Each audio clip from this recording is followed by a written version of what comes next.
yabang sa'yo, hindi pinalad, di katulad ng mga kilala mong higit sa akin. Oo, tama, dahil di ako perpekto. Asahan mo naman ako'y marunong makontento. Di hahanap ng iba, wala nang hihigit sa'yo. Siguro ang hangad na lamang tumanda sa tabi mo. Ang pangarap ko'y ikaw hanggang sa kahuli-hulihan, makasamang bumuo ng tinatawag na tahanan. Makarami sa lahat-lahat, hindi lang sa kulitan. Sa ginhawa man o hirap, tanggap mo ang kapintasan ko sa buhay. Wala nang hihingin sa may kapal, isang biyaya na sa akin ang ikaw ang minahal.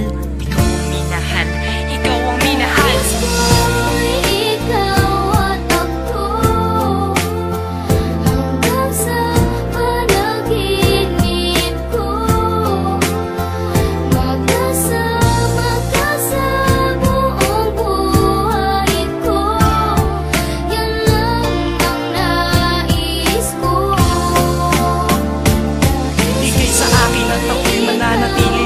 Sinunggaban ko na ang tsansa na masabi ko sa'yo salamat dahil sa pagmamahal mo na walang pagil sa araw-araw. Kahit di ka naghangad ng kapalit, ang kagandahan mong loob na di makita ng mata. Higit sa yamang matuturing ko pag nakikita ka. Patuloy tayong mamumuhay ng maayos at sabay nahaharap sa mga uri ng problema. Magkahawak ng ama na kaagapay kahit pa sa pagtanda. Mga pangarap ko sa buhay sa'yo lang nagmumula. Ang mga titig ko at yakap ang patuloy magsasabi ng pagmamahal na lagi kong bigkas mula sa labi. Kung pwede lang panghabang buhay ka na makasama, yung ikaw lang at ako ang magkasalo sa ligaya. Pangunahin kong dalangin, sana nga'y ikaw na sana.